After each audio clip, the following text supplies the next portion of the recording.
Good morning, Intenders. Good morning. Welcome and welcome back to Morning Intentions. Today is Tuesday, April 21st. And Annette, I have to ask a question to start us off. Are you feeling more anchored today? I am.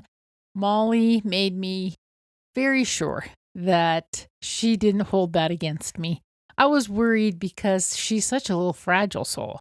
Some dogs can just go through anything and they be okay. Molly, if you just look at her wrong, she gets this look on her face and she kind of wags her tail like she's a little worried. So I was worried, but today I feel good again. That's an important aspect when we are dissecting how we feel. And yes, I am using the word dissecting because yesterday when you were talking about not feeling anchored, I took that as you were not feeling anchored because Molly had been upset. Now, I didn't make the connection that you were worried that she would be upset with you and your connection with her would be more disconnected than you would like. Right. I want her to trust me. If you could see what she does, she just becomes a different dog. So I'm feeling much better today. And it's amazing when we sit back down to the microphone every 24 hours about how much of life has gone on. I wanted us to just remember what started all of this, what we're doing right now. We started with understanding about hustle culture. And then we moved on and we talked about being aligned with ourselves. And we did a little fast from not being aligned with ourselves. How's everybody doing? Did we forget about that? I wanted to bring that back because as we've been talking about since the beginning of March, now we're talking about high functioning codependency. Well, when we're a high functioning codependent, we're not truly aligned with ourselves. And we've done a lot of work now over these almost 2 months to understand what high functioning codependency is and also to learn some tools like mindfulness is a great tool when you're struggling from high functioning codependency, because how many times when you're just thinking about these nutriments that we've been discussing since late last week, how many times have we had something to eat or maybe we drank more than we wanted to because of our codependent relationships? When we do that, then we're not aligned with ourselves.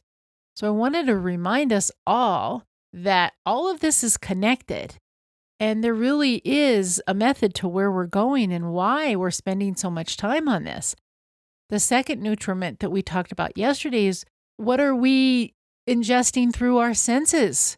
Like what music do we listen to? What movies, what books do we read?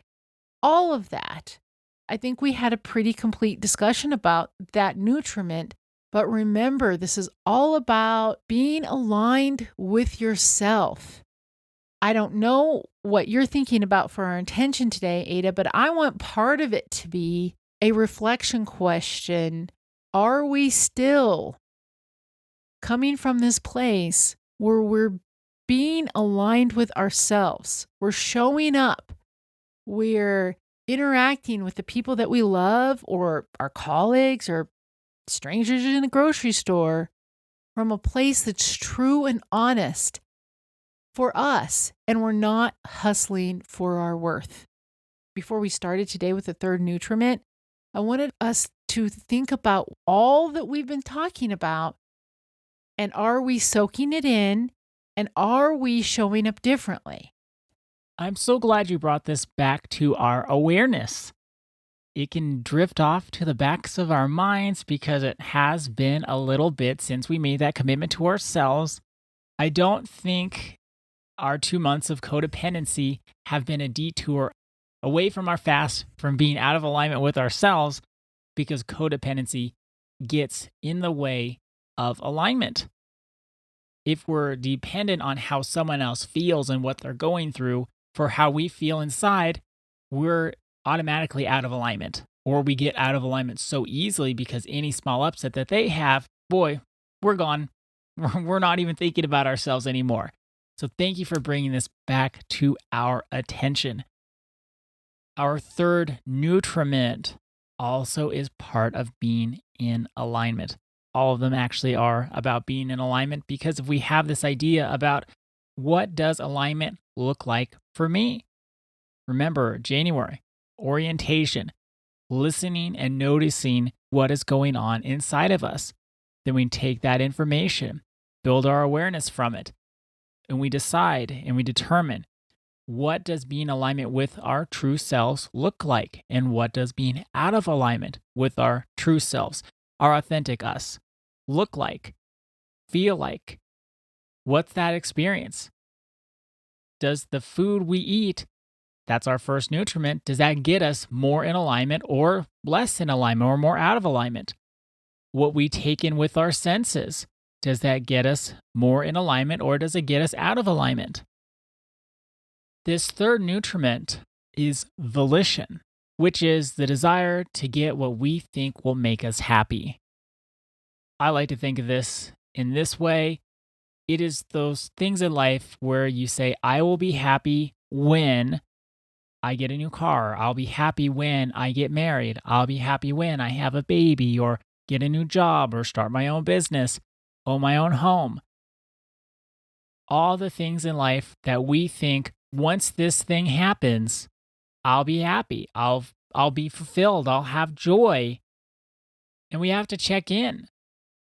Are those desires that are in us, first of all, are they in alignment with self? And are they really going to make us happy in the end? This is a big one. I've had so many things in my life that I thought, well, I'll be happy when X, Y, or Z happens. I'll be happy when. And then it happened. But was I really happy? Did I end up as my happy self that I really wanted? Honestly, the answer was no, not that those things were bad, but it wasn't the object, the material possession, or the experience that made me happy. The happiness actually had to come from within me. What I had to learn was I was actually giving my power away and my happiness away to the external experiences of life and betting my happiness on them. Just like if you go to Vegas or any other casino, you put money down. Well, talking roulette terms, if the ball lands in this number or on this color, I win. So we're putting all our chips on different experiences and saying, if the little ball in the roulette wheel lands on this space, then I'm going to be really happy. The happiness is an inside job. It's what my mom always taught me because she would tell me, Ada, you're wishing your life away. You're wishing your life away, thinking you're going to be happy when this, that, and the other happens. She was right. Mom was right. Once again, how does it feel to have that recorded for everyone to hear? Well, I wasn't doing it to be right. Oh, I know. I know that. I was just seeing you spin and spin, and that was painful to watch. And at the same time, I'm so happy that you did learn that you could think that happiness is found outside of yourself. And we all do this. It's painful to watch, though, when somebody that you love is really struggling. But we think that happiness is found outside of us. So with this nutriment, our will, our volition, when we put that toward something that is going to serve us truly, our authentic self, then we feel it. We reap the rewards, so to speak, because the reward is peace and joy and happiness.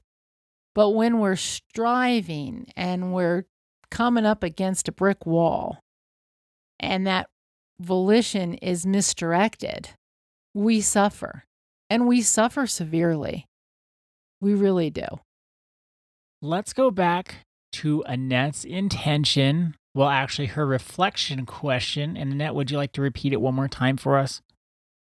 Well, I said a lot, but really it boiled down to, am I living in alignment with myself?